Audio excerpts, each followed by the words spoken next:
This is Jason J. Lewis, the voice of Superman on Justice League Action, and you're listening to the Krypton Report. Up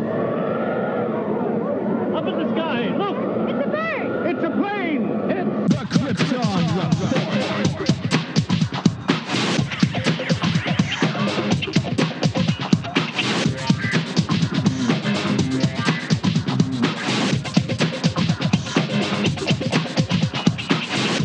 Welcome to the Krypton Report Podcast, presented. We interrupt this Krypton Report to bring you a special news bulletin.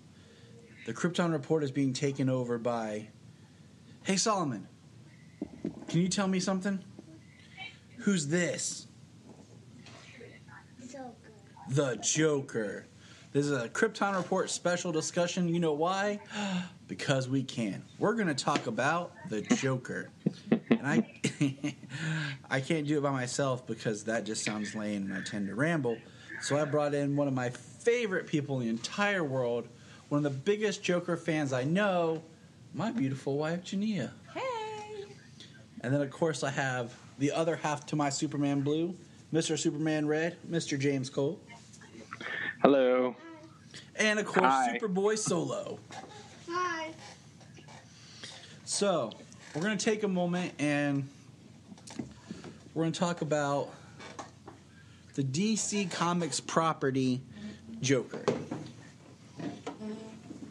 This is an upcoming film that no one asked for, nobody wanted, but now it seems like people are pretty interested. It's being written and directed by Todd Phillips. Todd Phillips, who best known for one of my favorite movies of all time, Old School, and then you went on to do The Hangover. So right there, like, you're like, huh? And it has nothing to do with the DC connected films. It's a standalone. And they announced Joaquin Phoenix for the Joker. You might know Joaquin Phoenix from such great Superman things as his season 1 episode of Superboy, where he played a little boy named Hercules. I'm not making this up. You can go and see if you have the DCU. But we got our first look at Mr. Joaquin the other day, just as his regular person, as the character of Arthur Fleck, as in A. Fleck, as in Affleck. It's kind of funny. Yeah. I mean, the Joker, this is only, the second time the Joker's ever been given a name? The first being Jack Napier. Yeah. Jack, I think because of joke, and this could be wrong, but I heard it was, he was given the name Napier from Alan Napier, who played Alfred on Batman 66, because he had passed away at that time or something. That's just what I was told. I never actually fact-checked it. Yeah, I've heard that as well. Then it's probably true. You know, that's pre-internet, so it's probably true. But, so we're going to discuss the Joker now. I sent Junia that they showed a test footage, and it was just him standing there as Arthur, and as the camera got closer, like, it was like they had a projection of clown stuff over him, and then he starts smiling, and then all of a sudden we get a shot of him with the makeup. And the makeup, they said it was test footage and everything, so I assume it was test makeup. It was very John Wayne Gacy-ish, because it had red and blue in it. Yeah. And then later, I found a picture someone had posted that, and I have a lot of photos here on my little computer here, and I'm going to pull this up while we're talking. But the makeup colorization kind of pays tribute to the mask that the Joker wore in an episode of Batman 66, where he's a clown, that Heath Ledger echoed in the robbery scene of The Dark Knight. So let's just talk roundabout. James, your thoughts just on the project and Joaquin Phoenix. Well, Joaquin Phoenix is an amazing actor. He's done a lot of good movies. And the makeup, I mean, very John Wayne Gacy, it looks like. But yeah, that makeup looks creepy, doesn't it? Doesn't he look like he's in that subway to kill somebody? Yeah, Yeah. I mean, okay, before we go too much, Junia, thoughts? Joaquin Phoenix, and just first shot, look at the makeup, kind of. So my first thought actually was that it was a lot of makeup. It just looks really heavy compared to some other Jokers, in my opinion. Like Heath Ledger's kind of looked more natural, crazy person, I guess, as natural as you can get. But Joaquin's was very, very, very thick. It's just kind of interesting. The different kind of makeup that we have going on here. The color's interesting to me as well. But as far as Joaquin being the Joker, I can see it. I think that he might be one of the creepiest Jokers we've had on screen. Or he could potentially be one of the creepiest Jokers we've had on screen. I'm intrigued. I think that's the biggest word, is intrigued. Because here's something I realized. People were talking back when Heath was looking at being cast of getting people like Willem Dafoe, Adrian Brody, and I think from a visual point of view, they both work. I think acting-wise, the closest Willem Dafoe had come to being the Joker was the Green Goblin. But I think if I was casting a TV series or what do you call it? Or like if I was redoing like a Batman 66 TV series or something, Adrian Brody would be fine for it. But then I got thinking about think about the actors who have portrayed the Joker. And Jack Nicholson, all of them, there's Oscar in their name. Either won or been nominated. And I'm pretty sure Joaquin's been nominated. If not, has won one. I'm pretty sure he's been nominated for one. And I got thinking about, you have to be a certain level of method acting to achieve this character. You have to bring different levels and depths to be the multi-layered. What's that right there, Daddy? That's the new Joker. What do you think? Good. Creepy? Scary? Yeah. A little bit, yeah. See? Already working on a little solo. It's okay, buddy. I got you. But, there has to be...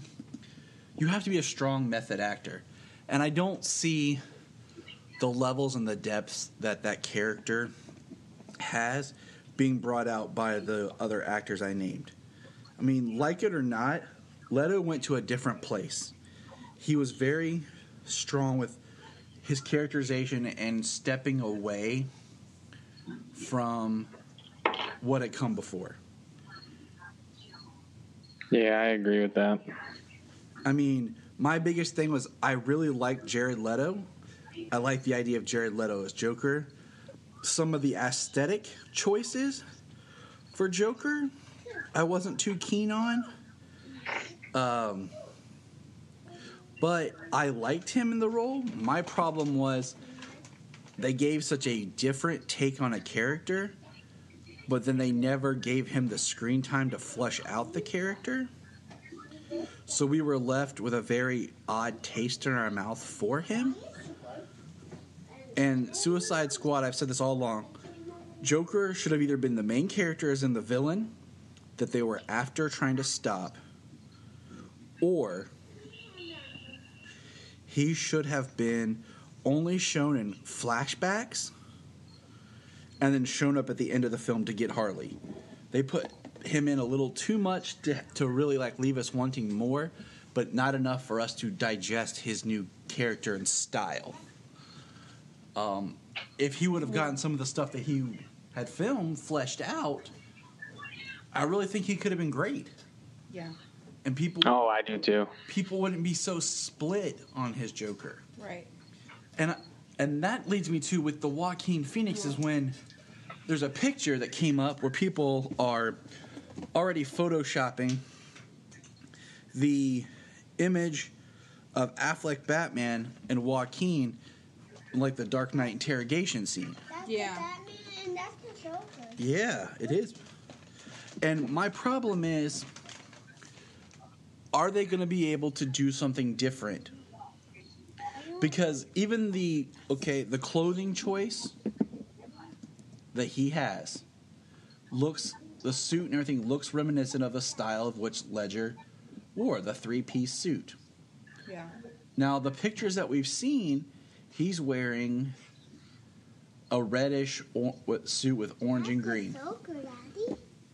And I don't want it to be where Joaquin's trying to be Heath. That was one of my biggest fears when I saw his hair. I feel like his hair is so Heath Ledger Joker. It was very reminiscent of that for me. But we're only seeing a really, really small portion of a bigger film. You know what I mean? Exactly. So it's so hard to judge on just looks alone. But yeah. One thing that excites me about this movie, his hair, I do like how it's more full of green. Heath Ledger's is just like faded green, and it wasn't all the way down to his head, his roots and stuff. But yeah, just having the full head of green hair looks pretty good. I like his hair. One thing that I worry about, and I say this just because I'm very kind of strict on certain aesthetics with the makeup of the Joker, in the sense you need the green hair, okay, the red lips, the white in the skin, okay, and they're all there, but you need to make sure that it's not just a clown, that it's actually the Joker. Like, you know what I'm saying? Yeah. Like, when you see him, you're not like, oh, he's being a clown. You see it An as evil clown. Yeah. he is the Joker. And with this film, they have said that it's not based on any certain story arc or idea, that it's an original. And what I think could be neat is say that these scenes that we're seeing, these pictures, they're all from a scene. Okay? And if you look closely, in the background, there's other people wearing these, like, masks, these clown stuff. What if this scene isn't even him yet as the Joker, but like a proto, like, clown, like they're pulling a heist or they're doing something, and he's having fun with this look, and then something happens where he falls into chemicals or becomes, like, the Joker. And if maybe with Todd Phillips' idea is, through this movie, he can develop this character to pay tribute to all the other Jokers. Like, this scene or this part with the character is like an homage to Heath. And then as the character progresses, he comes out more along the lines of Nicholson, where he's actually bleached. And he's got, like, the green hair and the actual Joker makeup. Like, we have no idea about his backstory. I would like if they mixed in some of the ideas of the failed comedian, like in The Killing Joke. Mm-hmm.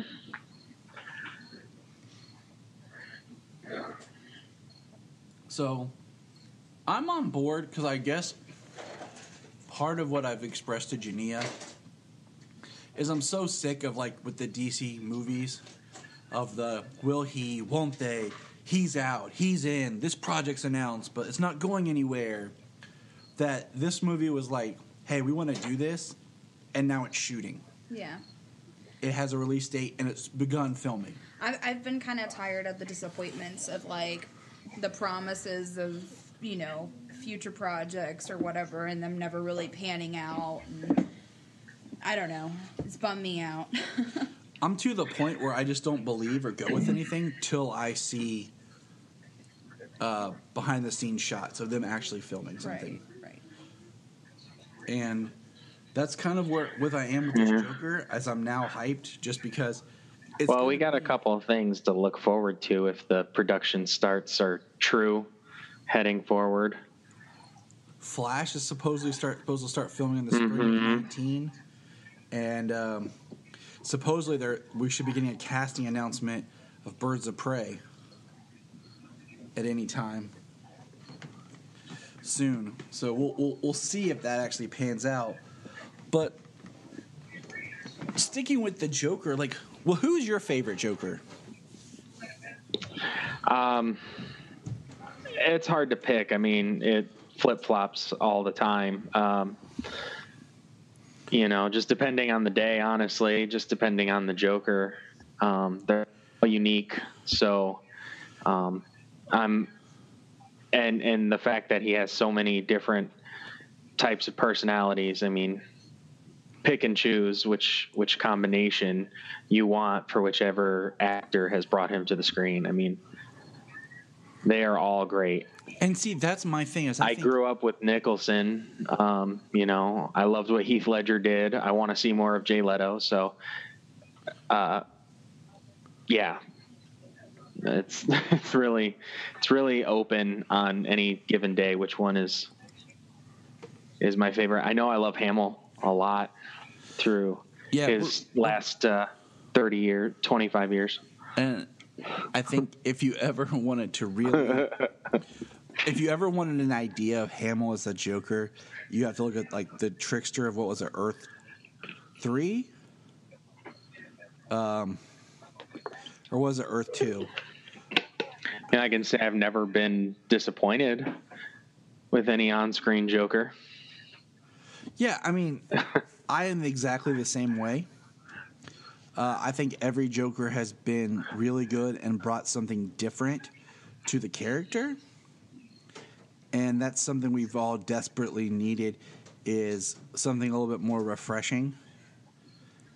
And I mean, Cesar Romero's great for what he is. Ledger's great. I mean, I think Leto has more potential to be even better. Junia, who's your favorite Joker? We've kind of been dominating the conversation here.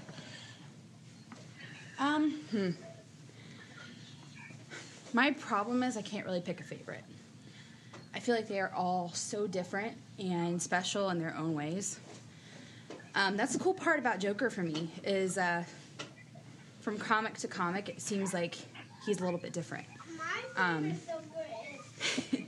Who's your favorite, Solomon? Just the Joker. The Joker, yeah. The Joker. But yeah, I mean, I love the Joker, the character in general.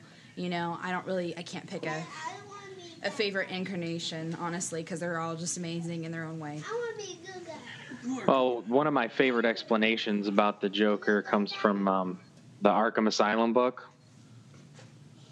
where that he has like so many different psychoses that every day he wakes up a completely different person. So one day he could just be, a psychotic clown, want to play pranks. Other times he could be, a homicidal maniac and ready to destroy the entire city. Yeah. He's one of my favorite characters for that reason right there.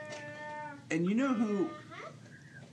That was always one of my favorite parts of the Killing Joke was the idea that everything the Joker just revealed to us, showed us, all could have been just made up. That he don't even remember who he is and what his story is. And that's why, in The Dark Knight, every time Ledger starts to, how I got these scars, he changes it. Yes. Because does he really remember? Does he know? Or is that just part of who and what he is? Right. Someone I feel who's really good, who really got screwed, was Cameron Monaghan from Gotham. Because they would never let him actually be the Joker. Yeah. Because on TV. So he did two different characters who were two different versions of the Joker, but they never got to give him the name the Joker or fully go the look because they weren't allowed to use the Joker on TV. Yeah, I thought he was pretty great. Yeah, how lucky does he get to be, though, to get to play those different incarnations of the same character? Even though he doesn't get to take the name, he actually gets to play multiple incarnations of the character, where every other actor has only ever been able to play the one version of their character once. I like his Jerome, but I like the look of Jeremiah. So, but I'm game for this movie. I mean, I still want the supposed Harley and Joker movie we're supposed to get. Who knows? That's just what I say. I'm like, I know what I'm getting. It's kind of like how I feel about Warner Brothers right now has no plans for the Superman character. So Cavill is either in or out. It doesn't matter because they don't have plans for him. But I can take it and be positive and focused that I am going to get to see Tyler again in the fall in 3-episode crossover. Right, which is cool, but this is a completely different podcast, but I just love Cavill as Superman, but that's me. It's just I'm so tired of just like I said, will they, won't they, what's going on? Yay, they announced this. Wait, they announced that. Wait, DC fans really need the chance to be able to feel really proud of some kind of big screen, film. We need to have that pride that all those Marvel fans have. Let's be honest. I mean, there are things that I've loved. Don't get me wrong. I'm just saying, like, it's been really hard to get excited about something like Marvel fans are able to, because there's like a connecting universe that just keeps going and going and going. Well, am I disappointed about the reactions? Yeah, but I've been excited for everything that DC's brought out so far. And looking ahead. Yeah. I'm excited for Titans here soon. I'm excited for I know, right? Just a couple of weeks away. All that stuff. Titans looks awesome. I just rather be excited for what we're getting. I'm excited about the DC Universe format where they want to just release a new episode every single week of something, like Titans for 12 weeks, and then it'll be like Young Justice for, however many episodes, and then the next show, just one episode every Friday for like the foreseeable future. Yeah. That's pretty awesome. Yes, I mean, I absolutely love the streaming service. That's a super exciting thing. One thing I do want to jump back to real quick while we're talking about the Joker, I'm going to show Junia this. Did you see the picture that was released of the map of Gotham? Yeah. Okay, if you look, they include Burnside. Okay? Someone said, isn't it funny that Amusement Mile is Gotham's genitals? Oh, wow. There's Otisburg. Really? Okay. There's also a part near Chinatown that says Snyder. Mm-hmm. We see Gotham Square, Old Gotham, Gotham Village, the Financial District, the Bowery, Chinatown, Coventry, McKean Island, and I can't read a lot of the small stuff because it's not that clear of a picture, but they've hidden a lot of really neat nods to stuff in that map. So I really am hoping that this Joker, like I said, pays kind of a tribute to everything that came before, because just looking at these, that sounds like a very interesting idea. I'd love to see. Just Junia just pointed out there's Nolan Lane, so we know that's not in there by mistake. No way. Just looking at the pictures of Joaquin, it looks like he's kind of a mixture between just in those pictures, Heath Ledger and Cesar Romero. And I just want him to do his own thing. I think he looks super creepy. That's my biggest thing right there. He looks really creepy to me. He looks believable, and in a sense, like I there's like this clown thing going on where people are dressing up as clowns and like freaking other people out and everything. Like he kind of taps into like reality in that sense. I mean, let's face it, if we're looking at it from a clown point of view, I like the aesthetic that Leto brought, but that's the least clown. They did something different with him to stand out, and that's good. But like Ledger has a clownish look. I mean, Romero's straight up clowning. Nicholson's got that clown look. And the only thing about his makeup, Joaquin's, that kind of is it has the blue and the red in it. And I just don't know how I feel about that right now, because like I said, I want it to look like the Joker and not just a clown. Yeah, it's interesting though. It looks like the blue is kind of like a teardrop. Yeah, we'll find where's the one photo that's... It's more of a teal. Yeah. Do you see how it's like dropping down from his eye? Yeah. But I do love the green hair. Yeah. So, and It's a good close-up. Joaquin is, he's very well versed in method and disappearing into a role. Like the one where he said, did you ever see that movie that I think it was directed by Casey Affleck, I'm Not Here? Oh, okay, yeah. Where Joaquin Phoenix supposedly was quitting acting and started rapping. And he grew out like a big ugly beard and everything, but it was all for the method of creating that character that was that movie in like a faux documentary type thing. I mean, that's how committed the guy is. Mm-hmm. So I don't have a doubt that he'll bring the acting chops to the character. His eyes right there tell a story. And this one picture that's like the close-up of him in the clown makeup and all that jazz, like his eyes are already kind of luring you into the character. And just a picture. And I've even heard that these scenes at the subway are still test footage scenes. So, I mean, we'll find out. We'll see. But, until the movie comes out, I'm sure we'll get more. We have a year to go, a little over a year to go. He looks thinner there. Oh, he's lost a lot of weight for this. He looks super thin. Yeah, he is really thin. Cigarettes, man. That's what was going to do it to you. Is that what it is? Oh, yeah, he was showing he was lighting it up. But Oh, yeah, smoking in his clown makeup. Dang. I mean, method acting. any final thoughts?